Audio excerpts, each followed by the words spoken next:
வணக்கம். இப்போது நான் தனித்திருப்பதால் எனது முகக்கவசத்தை அகற்றியுள்ளேன். கொரோனா தொற்றிலிருந்து உங்களையும் உங்களை சுற்றியுள்ளோரையும் பாதுகாக்க நீங்களும் சுகாதார நடைமுறைகளை பின்பற்றுவதுடன் முகக்கவசத்தையும் அணிந்திருங்கள். டான் தமிழொலியின் பிரதான செய்திகளுடன் நான் குணம் துஷ்யந்தன். முதலில் தலைப்புச் செய்திகள்.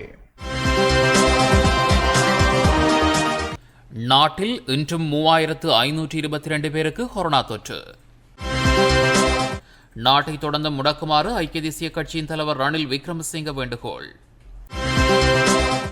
அரசாங்கம் நாட்டு மக்களை தியாகம் செய்யுமாறு கோரும் விடயம் மிக வெட்கக்கேடானது என எதிர்க்கட்சித் தலைவர் சயித் பிரேமதாச தெரிவிப்பு.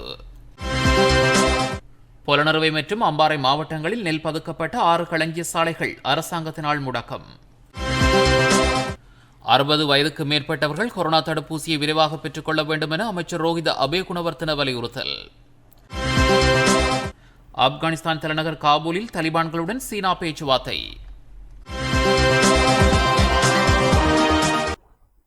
தொடர்பது முதன்மைச் செய்தி. அனுசரணை. ஸ்ரீலங்கா இன்சூரன்ஸ் தனது காப்புறுதி பத்திர உரிமையாளர்களுக்கு மாதத்திற்கு ரூபாய் 1 பில்லியனுக்கும் அதிகமான காப்பீட்டு இழப்பீட்டினை வழங்குகிறது.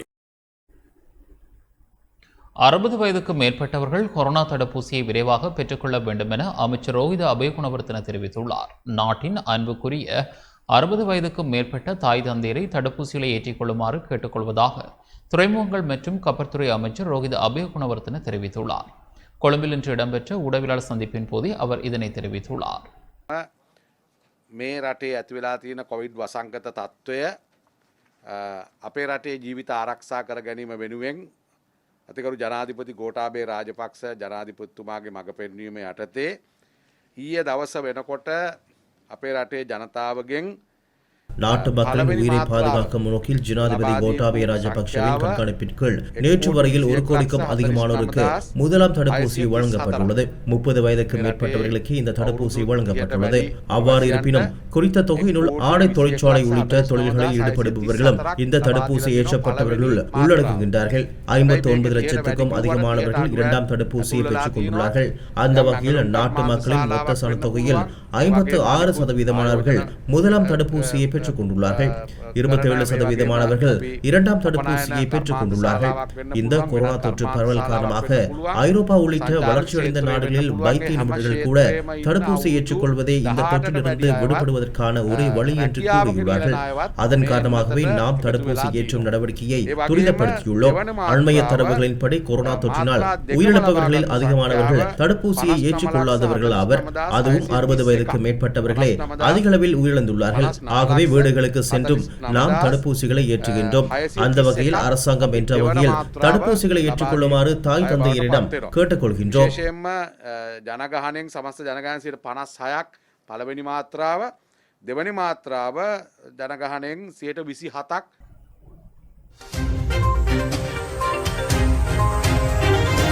அனுசரணை. ஸ்ரீலங்கா இன்சூரன்ஸ் தனது காப்புறுதி பத்திர உரிமையாளர்களுக்கு மாதத்திற்கு ரூபாய் 1 பில்லியனுக்கும் அதிகமான காப்பீட்டு இழப்பீட்டினை வழங்குகிறது.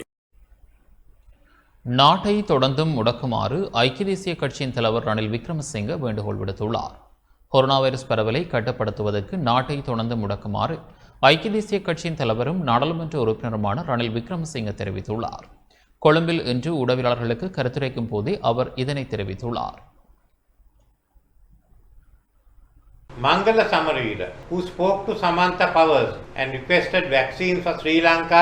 இலங்கைக்கு தடுப்பூசியை பெற்றுத் தருமாறு சமந்தா பவர்ஸிடம் கோரியிருந்த முன்னாள் அமைச்சர் மங்கள சமரவீரவும் கொரோனா வைரஸ் தொற்றால் மரணமடைந்துள்ளார். அதேபோன்று ராஜா மகேந்திரன், DS விஜயசிங்க ஆகியோர் கொரோனா வைரஸ் தொற்றினால் மரணமடைந்தார்கள். கொரோனா தொற்றினால் மிக முக்கியமானவர்களை இழந்து வருகின்றோம். திங்கள் மற்றும் செவ்வாய்க்கிழமை ஆகிய தினங்களில் எனக்கு பரிச்சயமான 6 பேர் கொரோனா தொற்றினால் மரணமடைந்தார்கள். நாட்டில் கொரோனா தொற்று மிகவும் வேகமாக பரவி வருகின்றது. ஆகஸ்ட் மாதம் 7ஆம் தேதி கொரோனா மரணங்களின் எண்ணிக்கை 5000 காணப்பட்டது. அந்த எண்ணிக்கை 20 தினங்களுக்கு பின்னர் 8000 உயர்வடைந்துள்ளது. 20 தினங்களுக்குள் 3000 மரணங்கள் பதிவாகியுள்ளன. இது அதிக எண்ணிக்கையாகும். பாதிக்கப்பட்டவர்களின் எண்ணிக்கை 50000 இருக்கும். தொற்று நோய் பிரிவில் தாமதமாக உள்ளீடுகள் இருப்பதாக கூறுகின்றார்கள். எனவே அவர்கள் இந்த எண்ணிக்கையை 4000ஆல் குறைக்கலாம். இதன் பொருள் புள்ளி விவரங்கள் கேள்விக்கு உள்ளாகியுள்ளமையே இதில் வெளிப்படுகின்றது. கொரோனா வைரஸ் தொற்றானது மிகவும் வேகமாக பரவி வருகின்றது. அதனை தடுப்பதற்கு நாம் நடவடிக்கை எடுக்க வேண்டும். கொரோனா தொற்றினால் பாதிக்கப்பட்டவர்களுக்கு சிகிச்சை அளிப்பதே தற்போதைய நிலையில் இடம்பெற்று வருகிறது. கொரோனா வைரஸ் தொற்று வேகமாக பரவுவதை கட்டுப்படுத்தினால் பாதிக்கப்படுபவர்களின் எண்ணிக்கையை கட்டுப்படுத்தலாம். அரசாங்கமானது 10 நாள் முடக்கத்தை அமுல்படுத்தியது. இதற்கு அனைவரின் ஆதரவும் கிடைத்துள்ளது. மருத்துவ பிரிவின் ஆலோசனைப்படி இந்த 10 நாள் முடக்கம் போதுமானதல்ல. ஆக குறைந்தது மேலும் 2 வாரங்களாவது நாட்டை முடக்குமாறு கோரியுள்ளார்கள்.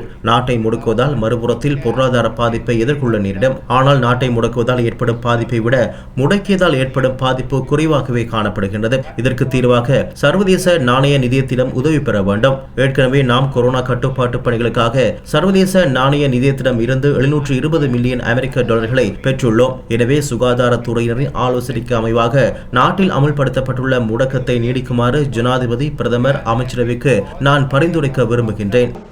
is far less than the damage caused by not having a lockdown. நாட்டில் கொரோனா கட்டுப்பாடுகளை உரிய முறையில் நடைமுறைப்படுத்தாவிட்டால் நாட்டை மீண்டும் முடக்க வேண்டிய நிலை ஏற்படும் என அரசாங்க மருத்துவ ஆய்வுக்கூட தொழில்நுட்பவியலாளர் சங்க தலைவர் ரவி குமுதேஸ் தெரிவித்துள்ளார்.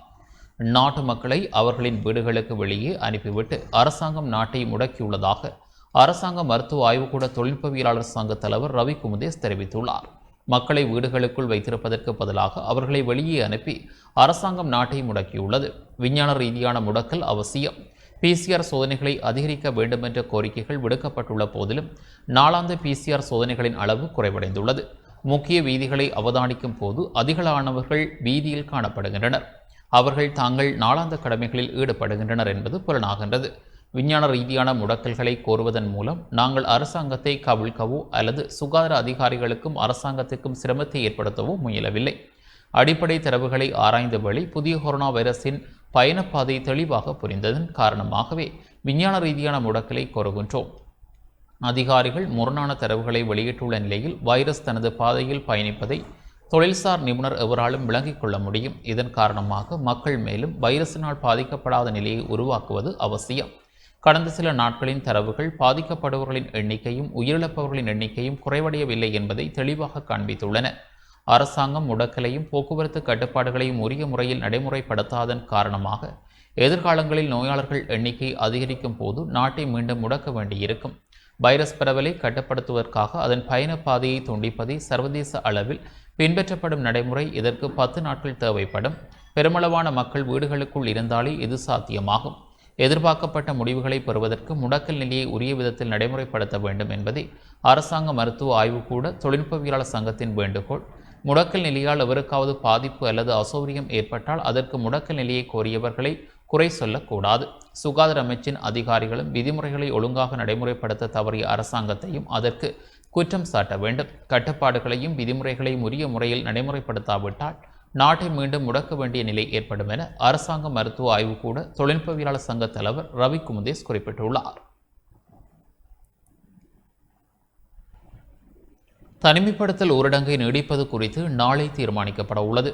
தனிமைப்படுத்தல் ஊரடங்கை நீடிப்பதா அல்லது நீக்குவதா என்பது தொடர்பில் நாளைய தினம் அறிவிக்கப்படும் என சுகாதார சேவைகள் பணிப்பாளர் நாயகம் விசேட வைத்தியர் அசில குணவர்த்தன தெரிவித்துள்ளார். நாளை கோவிட் தடுப்பு செயலணி மீண்டும் கூட உள்ளது. இந்நிலையில் இந்த வாரத்தில் பதிவான நோயாளர்கள் மற்றும் மரணங்களின் தரவுகள் என்பவற்றை ஆராய்ந்து தனிமைப்படுத்தல் ஊரடங்கு சட்டத்தை நீடிப்பதா அல்லது நீக்குவதா என்பது குறித்து தீர்மானிக்கப்பட்டு நாளை அறிவிக்கப்படும் எனவும் அவர் குறிப்பிட்டுள்ளார்.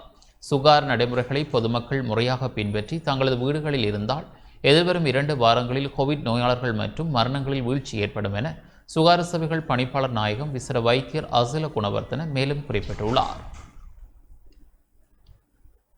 அனாவசியமான முறையில் மேல் மாகாண எல்லையை கடக்க முடியாது என போலீஸ் தலைமையகம் தெரிவித்துள்ளது.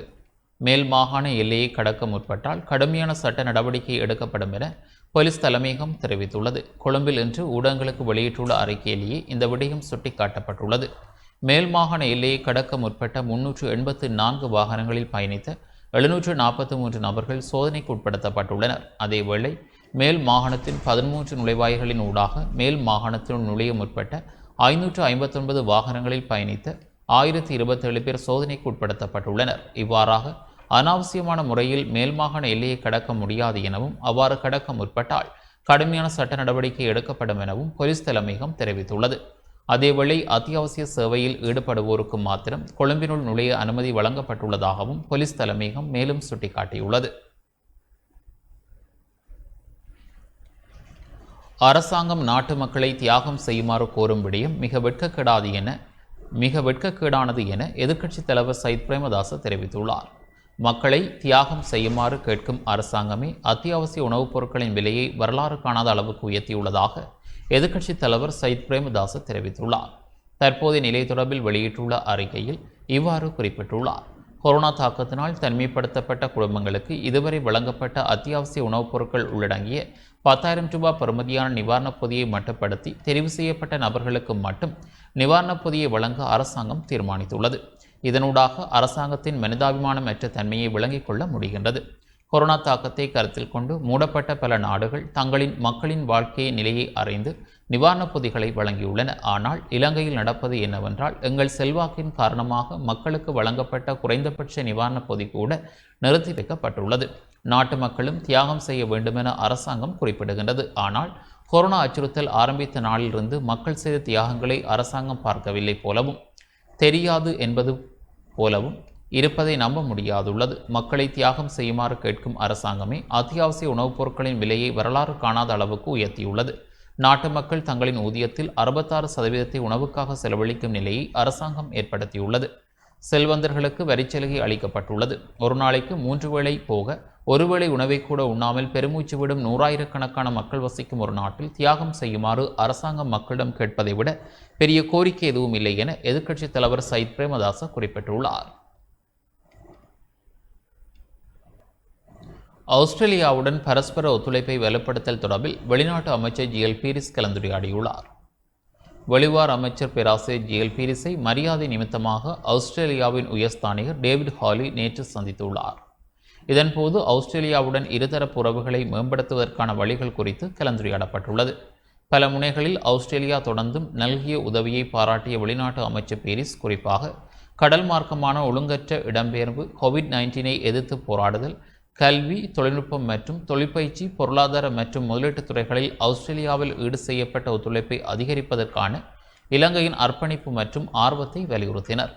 வெளிநாட்டு அமைச்சரின் நியமனத்துக்காக தனது பாராட்டுக்களை தெரிவித்த உயர்ஸ்தானியர் ஹாலி, சமூக பொருளாதார அபிவிருத்தி செயற்பாட்டில் இலங்கைக்கு உதவுவதற்கு ஆஸ்திரேலியா தயாராக இருப்பதாக மீண்டும் வலியுறுத்தினார். இந்து சமுத்திரத்தின் அண்டை நாடுகளாக இருப்பதால் எதிர்கால கடல் பேரழிவுகளை தடுத்தல் மற்றும் சர்வதேச மற்றும் பிராந்திய மன்றங்களிலான ஒத்துழைப்பு ஆகியவற்றில் கடல் சார் துறையில் நெருக்கமான ஒத்துழைப்பின் முக்கியத்துவத்தை இரு தரப்பினரும் கண்டறிந்தனர். இலங்கை மற்றும் ஆஸ்திரேலியா இடையே ராஜேந்திர உறவுகளை நிறுவியதன் 75வது ஆண்டு நிறைவை 2022ஆம் ஆண்டு கொண்டாடுவதற்கு வெளிநாட்டு அமைச்சரும் ஆஸ்திரேலிய உயர்ஸ்தானிகரும் ஒப்புக்கொண்டனர். வெளியுறவு செயலாளர் அட்மிரல் பேராசிரியர் ஜெயநாத் கொலம்பகே மற்றும் அமைச்சின் சிரேஷ்ட அதிகாரிகள் இந்த சந்திப்பில் பங்கேற்றனர்.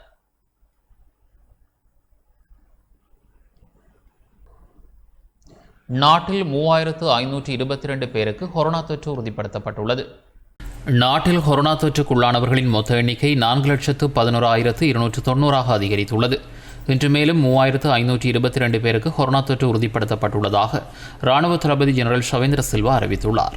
இந்த தொற்றாளர்கள் அனைவரும் சித்திரை புத்தாண்டு கொத்தனையுடன் தொடர்புடையவர்கள் ஆவர். அந்த வகையில் கொரோனா தொற்றிலிருந்து இன்று மேலும் 2139 பேர் பூரணமாக குணமடைந்துள்ளனர். அதனால் கொரோனா தொற்றிலிருந்து பூரணமாக குணமடைந்தவர்களின் மொத்த எண்ணிக்கை 3,61,169 அதிகரித்துள்ளது. இந்த நிலையில் கொரோனா தொற்றுக்குள்ளாகி உயிரிழந்தோரின் மொத்த எண்ணிக்கை 7,948 அதிகரித்துள்ளது. அதனால் குணமடைந்தவர்கள் மற்றும் உயிரிழந்தவர்களை தவிர்த்து தற்பொழுது 52,273 தொற்றாளர்கள் வைத்தியசாலைகள் மற்றும் கொரோனா சிகிச்சை நிலையங்களில் சிகிச்சை பெற்று வருகின்றனர்.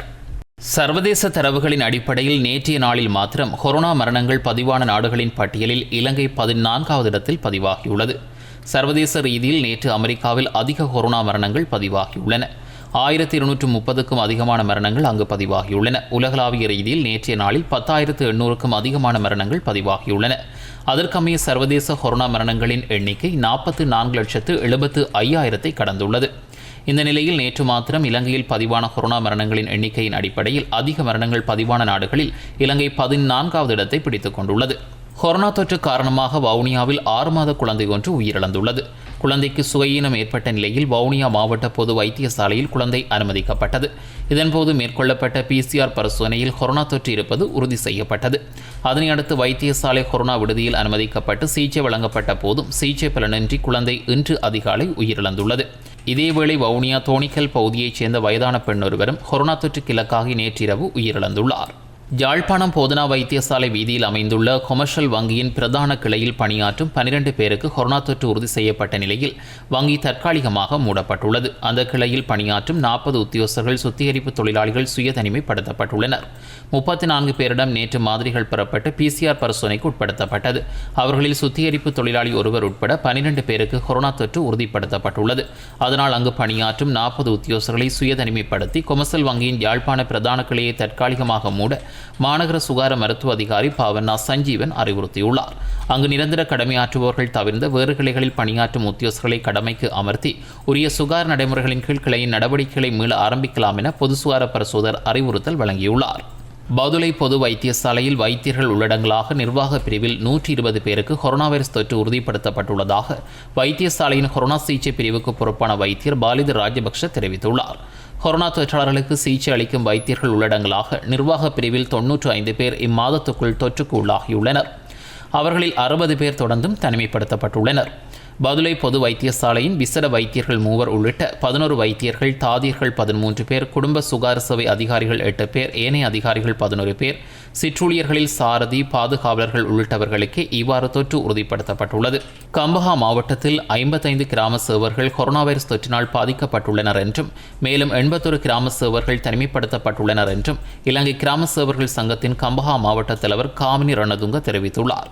கம்பஹா மாவட்டத்தின் 13 பிரதேசலர் பிரிவுகளைச் சேர்ந்த கிராம சேவர்களுக்கு தொற்று உறுதிப்படுத்தப்பட்டுள்ளது. இவ்வாறு தொற்றுக்குள்ளான கிராம சேவர்களுக்கு பதிலாக வேறு பிரிவுகளைச் சேர்ந்த கிராம சேவர்கள் தற்காலிக கடமையில் ஈடுபடுத்தப்பட்டுள்ளனர். கொழும்பு தேசிய வைத்தியசாலை உள்ளிட்ட பிரதான வைத்தியசாலைகளின் கொரோனா சிகிச்சை பிரிவுகளில் தொற்றாளர்கள் நிரம்பி வழிகின்றனர் என வைத்தியசாலைகளின் தகவல்கள் தெரிவிக்கின்றன. தொற்றாளர்களில் அதிகமானவர்களுக்கு ஆக்சிஜனின் உதவியுடன் சிகிச்சை அளிக்கப்பட்டு வருவதாக தெரிவிக்கப்படுகின்றது. கொழும்பு தேசிய வைத்தியசாலையில் சுமார் 700 தொற்றாளர்களும், ஐடிஎச்சில் 240 தொற்றாளர்களும், காலி கராப்பட்டிய போதனா வைத்தியசாலையில் 222 தொற்றாளர்களும், களுபோவில வைத்தியசாலையில் 300 தொற்றாளர்களும், வெலிசரை வைத்தியசாலையில் 182 தொற்றாளர்களும் சிகிச்சை பெற்று வருகின்றனர் என வைத்தியசாலைகளின் தகவல்கள் தெரிவிக்கின்றன. கொழும்பு தேசிய வைத்தியசாலையின் வைத்தியர்கள், தாதியர்கள் உள்ளடங்கலாக நிர்வாக பிரிவில் 350 பேருக்கு தொற்று உறுதிப்படுத்தப்பட்டுள்ளது.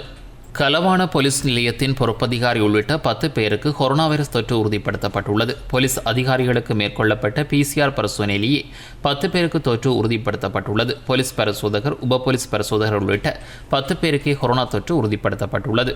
காலி மாவட்டத்தில் கொரோனா வைரஸ் தொற்றாளர்கள் எண்ணிக்கை அதிகரித்து வருவதால் கராப்பட்டிய வைத்தியசாலையின் மேலும் 4 விடுதி பிரிவுகள் கொரோனா சிகிச்சை விடுதி பிரிவுகளாக மாற்றப்பட்டுள்ளன என கராப்பட்டிய வைத்தியசாலை தகவல்கள் தெரிவிக்கின்றன. இதற்கமைவாக குறித்த வைத்தியசாலையின் 35, 36 மற்றும் 68வது விடுதி பிரிவுகளுக்கு மேலதிகமாக 11, 15, 17 மற்றும் 21 ஆகிய விடுதி பிரிவுகள் கொரோனா சிகிச்சை விடுதி பிரிவுகளாக மாற்றப்பட்டுள்ளன. கல்முனை வடக்கு பிராந்திய சுகார பணிமனைக்குட்பட்ட பாண்டிருப்பு கிராமத்தின் செல்லப்பர் தோட்டம் பகுதியில் 28 பேருக்கு மேற்கொள்ளப்பட்ட ஆன்டிஜன் பரிசோதனையில் 5 பேருக்கு கொரோனா தொற்று உறுதி செய்யப்பட்டுள்ளதாக கல்முனை வடக்கு பிராந்திய சுகார பணிமனை தெரிவித்துள்ளது. இன்று பாண்டிருப்பு செல்லப்பர் தோட்டம் பகுதியில் உள்ள சிலருக்கு எழுமாற்றாக ஆன்டிஜன் பரிசோதனைகள் மேற்கொள்ளப்பட்டதில் 5 பேர் தொற்றுக்குள்ளாகியுள்ளமை கண்டறியப்பட்டது. கல்முனை வடக்கு சுகார பிரிவினரால் 64 பேருக்கு மேற்கொள்ளப்பட்ட ஆன்டிஜன் பரிசோதனையில் 12 பேருக்கு கொரோனா தொற்று உறுதி செய்யப்பட்டுள்ளதாக கல்முனை வடக்கு பிராந்திய சுகார பணிமனை தெரிவித்துள்ளது. இன்று குறித்த பிரதேசத்தில் தனிமைப்படுத்தப்பட்ட குடும்பங்களுக்கும் ஏற்கனவே கொரோனா தொற்றுக்குள்ளானவர்களோடு தொடர்புடையவர்களுக்கும் என 64 பேருக்கு மேற்கொள்ளப்பட்ட ஆன்டிஜன் பரிசோதனையில் பாண்டிருப்பில் 5 பேருக்கும், பெரிய நீலாவணையில் 4 பேருக்கும், நட்பெட்டி முனையில் 2 பேருக்கும், கல்முனையில் ஒருவருக்கும் என 12 பேர் தொற்றுக்குள்ளாகியுள்ளனர். புகைப்பிடிப்பதும் கோவிட் மரணங்களுக்கு பிரதான காரணியாக அமைந்துள்ளதாக கொழும்பு லேடி ரிச்வே வைத்தியசாலையின் குழந்தை நல மருத்துவர் டாக்டர் தீபால் பெரேரா தெரிவித்துள்ளார். இது தொடர்பில் மேலும் தெரிவித்துள்ள அவர், அவ்வாறான கோவிட் மரணங்கள் பல கடந்த வாரம் பதிவாகியுள்ளன. புகைப்பிடிப்பதானது நுரையீரலை பாதிக்கின்றது. இவ்வாறானவர்கள் விரைவில் கோவிட் நிமோனியாவுக்கு உள்ளாகிவிடுகின்றனர். புகைப்பிடிப்பவர்களுக்கு அருகில் இருப்பவர்களும் புகைப்பிடிப்பவர்கள் எதிர்கொள்ளும் அதே பாதிப்பை எதிர்கொள்கின்றனர். அதேபோன்று புகைப்பிடிப்பவருடன் நெருக்கமாக இருக்கும் குழந்தைகளும் சிகரெட் புகையின் தீமையான விளைவுகளுக்கு இலகுவில் உள்ளாகிவிடுகின்றனர் என அவர் மேலும் தெரிவித்துள்ளார். கடந்த 24 மணி நேரத்தில் தனிமைப்படுத்தல் ஊரடங்கு சட்டத்தை மீறிய 581 பேர் கைது செய்யப்பட்டுள்ளனர் என போலீஸ் ஊடக பேச்சாளர் நிகால் தல்துவ தெரிவித்துள்ளார். இன்று காலையுடன் நிறைவடைந்த 24 மணி நேரத்தில் தனிமைப்படுத்தல் ஊரடங்கு சட்டத்தை மீறியவர்கள் கைது செய்யப்பட்டுள்ளனர்.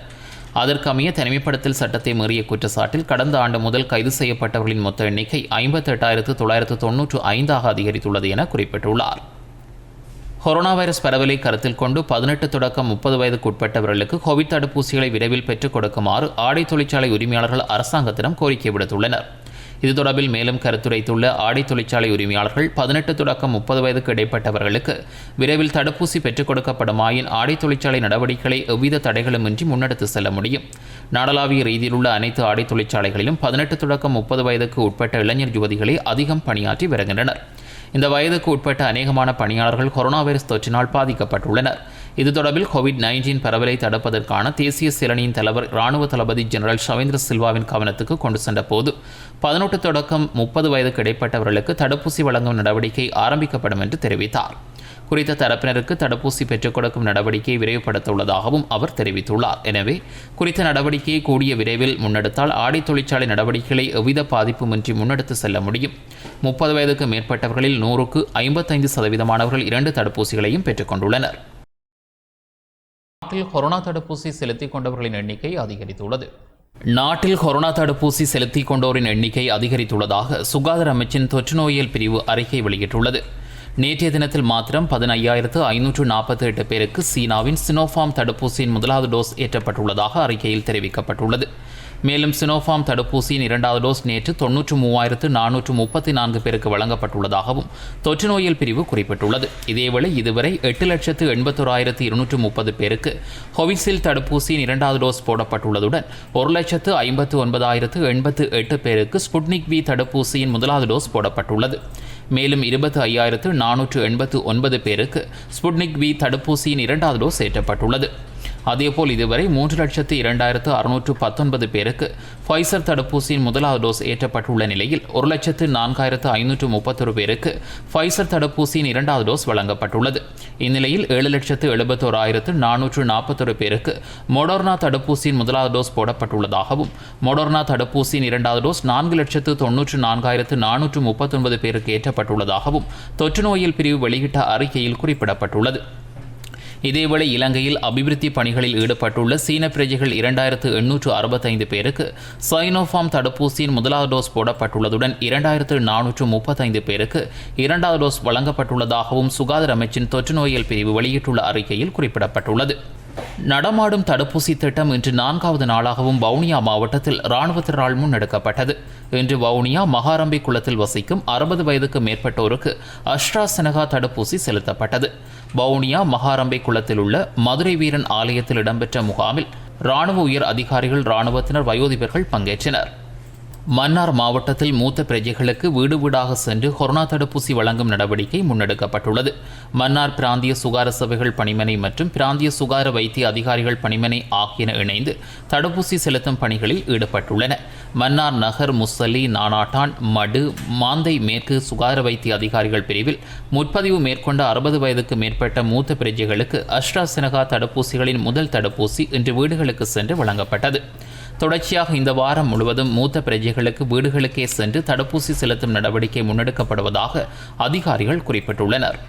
நுவரெலியா மாவட்டத்தில் கடுமையான மழை வானிலை நீடித்து வருகின்ற போதிலும் அதனை பொருட்படுத்தாது நுவரெலியா நகருக்குட்பட்ட 30 வயதுக்கு மேற்பட்டவர்கள் நீண்ட வரிசையில் காத்திருந்து சினோஃபார்ம் தடுப்பூசியை பெற்றுக் கொண்டதை காண முடிந்தது. நுவரெலியா மாநகர சபையின் குடும்ப சுகார சேவை காரியாலயத்தில் சினோஃபார்ம் முதலாவது தடுப்பூசி வழங்கும் நடவடிக்கை இன்று முன்னெடுக்கப்பட்டது. நுவரெலியா நகருக்குட்பட்ட 30 வயதுக்கு மேற்பட்ட சுமார் 3000 பேருக்கு இன்றைய தினம் சினோஃபார்ம் தடுப்பூசியை வழங்குவதற்கு அதிகாரிகள் நடவடிக்கை எடுத்திருந்தனர். எனினும் சுமார் 5000க்கு மேற்பட்டவர்கள் தடுப்பூசியை பெற்றுக் கொள்வதற்காக நீண்ட வரிசையில் காத்திருந்ததாக அதிகாரிகள் தெரிவித்தனர். கல்முனை வடக்கு பிராந்திய சுகார பணிமனையினால் இன்று தொடக்கம் 60 வயதுக்கு மேற்பட்டோருக்கான தடுப்பூசி ஏற்றும் பணிகள் முன்னெடுக்கப்பட்டுள்ளன. கல்முனை வடக்கு பிராந்திய சுகார வைத்திய அதிகாரி டாக்டர் ஆர் கணேஸ்வரன் வழிகாட்டலில் குடும்பநல உத்தியோகஸ்தர்கள் இப்பணியில் ஈடுபட்டு வருகின்றனர். கல்முனை வடக்கு சுகாதார பணிமனைக்கு 1000 தடுப்பூசிகள் கிடைக்கப் பெற்றுள்ளதுடன் இதுவரை தடுப்பூசியினை பெற்றுக்கொள்ளாத 60 வயதுக்கு மேற்பட்டவர்களும் கர்ப்பிணி தாய்மாருக்கும் முன்னுரிமை அடிப்படையில் தடுப்பூசிகள் செலுத்தப்படுவதாகவும் பிராந்திய சுகார வைத்திய அதிகாரி தெரிவித்துள்ளார். அம்பாறை ஆலேடிவேம்பு பிரதேச சுகார வைத்திய அதிகாரி பணிமனைக்குட்பட்ட பகுதிகளில் கர்ப்பிணி தாய்மாருக்கான 2ஆம் கட்ட தடுப்பூசிகள் செலுத்தப்பட்டன. இதன்போது முதலாவது தடுப்பூசிகளை செலுத்திக் கொள்ளாத 60 வயதுக்கு மேற்பட்டவர்கள் மற்றும் கர்ப்பிணிகளுக்கான முதலாவது தடுப்பூசிகளும் செலுத்தப்பட்டன. பிரதேச சுகாதார வைத்திய அதிகாரி எஸ். அகிலன் தலைமையில் அக்கரைப்பற்று ஸ்ரீ ராமகிருஷ்ணன் தேசிய பாடசாலை, கோலாவில் விநாயகர் மகா வித்தியாலயம், பனங்காடு பிரதேச வைத்தியசாலை உள்ளிட்ட இடங்களில் முன்னெடுக்கப்பட்ட தடுப்பூசி ஏற்றும் நடவடிக்கையில் பொது சுகாதார பிரசோர்கள், தாதி உத்தியோகர்கள், பிரதேசலக உத்தியோகர்கள் என பலரும் இணைந்திருந்தனர். மட்டக்களப்பு மாவட்டத்தின் களுவாஞ்சிக்குடி சுகாதார வைத்திய அதிகாரி பிரிவுக்குட்பட்ட பகுதிகளில் உள்ள 30 வயதுக்கு மேற்பட்டவர்களுக்கான 2ஆம் கட்ட தடுப்பூசிகள் ஏற்றும் நடவடிக்கைகள் ஆரம்பிக்கப்பட்டுள்ளன. பெரிய கல்லாறு அருளானந்தவர் வித்தியாலயம், பெரிய கல்லாறு உதயபுரம் தமிழ் மகா வித்தியாலயம் ஆகிய பாடசாலைகளில் இன்று இந்த தடுப்பூசி ஏற்றும் நடவடிக்கைகள் முன்னெடுக்கப்பட்டன. களுவாஞ்சிக்குடி சுகாதார வைத்திய அதிகாரி டாக்டர் சாமி தம்பி ராஜேந்திராவின் வழிகாட்டலின் கீழ் இந்த தடுப்பூசி ஏற்றும் செயற்பாடுகள் முன்னெடுக்கப்பட்டன. அம்பாறை மாவட்டத்தில் கோவிட்-19 தொற்று அதிகமாக காணப்படுவதனால் இன்று மாவடிப்பள்ளி கிராமத்தில் நடக்க முடியாத 60 வயதுக்கு மேற்பட்டவர்களுக்கு தடுப்பூசிகள் வழங்கப்பட்டது. இன்று காலை முதல் மதியம் மாவடிப்பள்ளி கிராமத்தில் தடுப்பூசி போடும் நடவடிக்கையில் சுகாதார பிரிவினர் ஈடுபட்டனர். இதன்போது சுகாதார விதிமுறைகள் குறித்த அறிவுறுத்தல்களும் பொதுமக்களுக்கு வழங்கப்பட்டிருந்தன.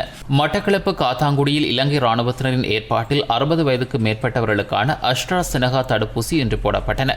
காத்தாங்குடி சுகாதார வைத்திய அதிகாரி அலுவலகத்தின் அனுசரணையுடன் இலங்கை இராணுவத்தினரால் காத்தாங்குடி 5ஆம் குறிச்சி சித்திகா மகளிர் கல்லூரி மண்டபத்தில் இத்தடுப்பூசிகள் போடப்பட்டன.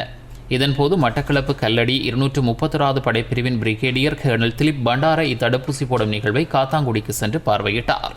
முல்லைத்தீவு மாவட்டத்தில் இதுவரை கொரோனா தடுப்பூசியை பெற்றுக்கொள்ளாத 60 வயதுக்கும் மேற்பட்ட அனைவருக்கும் இராணுவம் சுகாதார பணிமனை இணைந்து மருத்துவர்களின் உதவியுடன் கிராம சேவர்களின் தகவல்களுக்கு அமைவாக தடுப்பூசி வழங்கப்பட்டு வருவதாக மாவட்ட அரசாங்க அதிபர் கானா விமலநாதன் தெரிவித்துள்ளார்.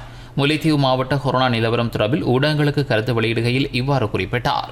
60 வயதுக்கு மேற்பட்டவர்களுக்கான தடுப்பூசி வழங்கப்படாதவர்கள் 1866 பேர் இனங்காணப்பட்டிருக்கின்றார்கள். அவர்களுக்கான பேர் விவரங்கள் அவர்களது முகவரியினுடன் இராணுவத்துக்கும் மற்றும் சுகாதார சேவை திணைக்களத்துக்கும் நாங்கள் அறிவித்திருந்தோம். அதன்படி அவர்கள் வீடு வீடாக சென்று அதற்கான தடுப்பூசிகளை வழங்கி கொண்டிருக்கின்றார்கள். அதேபோல் வாழ்வாதாரம் இழந்த ஏனைய அரசு நிவாரணங்கள் பெறாத வாழ்வாதாரங்கள் இழந்த 8553 பேர் எமது மாவட்டத்தில் இனங்காணப்பட்டிருக்கின்றார்கள். 17.106 மில்லியன் எங்களுக்கு நிதி ஒதுக்கீடு தேவையாக இருந்தும் எங்களுக்கு 5 மில்லியன் தான் அதற்கான நிதி ஒதுக்கீடு கிடைத்திருக்கின்றது. முதற்கட்டமாக அதற்கான 2.5 மில்லியன் திரைசேரியால் வழங்கப்பட்டிருக்கின்றது. மாகாண சபை தேர்தலுக்கான சட்டத்தை ஒழுங்குபடுத்துமாறு தமிழ் தேசிய கூட்டமைப்பு வலியுறுத்தியுள்ளது. கொரோனா தொற்று கட்டுப்பாட்டுக்குள் கொண்டுவரப்பட்ட பின்னர் மாகாண சபை தேர்தலை நடாத்தும் வகையில் மாகாண சபை தேர்தலுக்கான சட்டத்தை ஒழுங்குபடுத்துமாறு தமிழ் தேசிய கூட்டமைப்பு வலியுறுத்தியுள்ளது. கொரோனா நெருக்கடி ஓரளவு கட்டுப்பாட்டுக்குள் கொண்டுவரப்பட்டதும் தாமதமின்றி மாகாண சபைகளுக்கான தேர்தல்களை நடாத்துவதற்கேற்ற வகையில் தேர்தல் சட்டங்களை இப்போதே தயாரித்து நாடாளுமன்றத்தில் நிறைவேற்றுவதற்கான ஏற்பாடுகளை செய்ய வேண்டும் எனவும் தமிழ் தேசிய கூட்டமைப்பு கேட்டுக்கொண்டுள்ளது. இது தொடர்பில் தமிழ் தேசிய கூட்டமைப்பின் ஊடக பேச்சாளர் எம்.ஏ. சுமந்திரன் தெரிவித்துள்ளதாவது: தேர்தல் சீர்திருத்தம் சம்பந்தமாக ஆராய நியமிக்கப்பட்டிருக்கும் நாடாளுமன்ற தெரிவுக்குழுவில் மாகாண சபை தேர்தல்கள் குறித்து நான் வலியுறுத்தியிருக்கின்றேன். அந்த தேர்தலை நடாத்துவதற்கான முறைமை குறித்து ஒரு தீர்மானத்துக்கு முடிவுக்கு வராமல் இத்தேர்தலை எப்படி நடாத்துவது என்ற கேள்வி அரசு தரப்பினரால் முன்வைக்கப்பட்டது. 2015 பொதுத் தேர்தலுக்கு முன்னரே நாடாளுமன்ற பொதுத் தேர்தல் சீர்திருத்தம் குறித்து பேசத் தொடங்கியாயிற்று.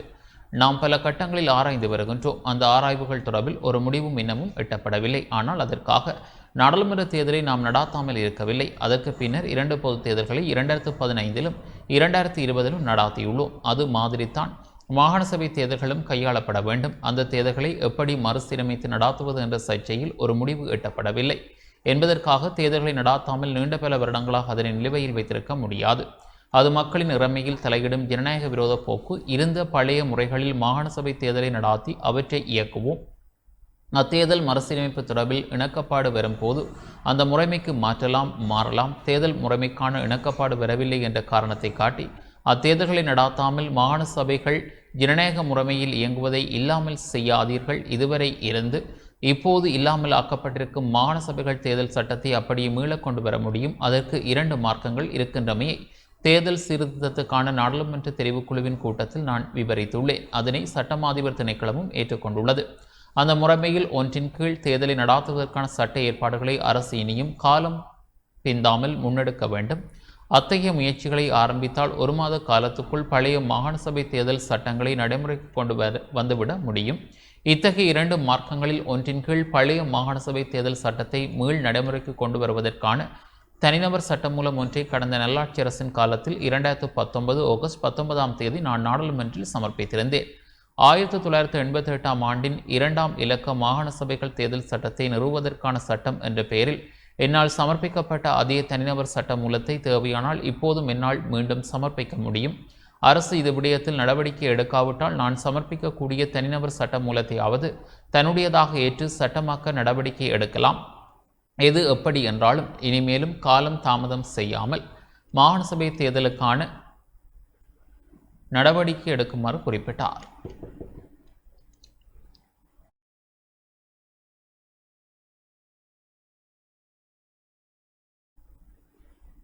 இத்துடன் இந்த செய்திகள் நிறைவு பெறுகின்றன. மீண்டும் நாளை பிரதான செய்திகளை எதிர்பாருங்கள். வணக்கம்.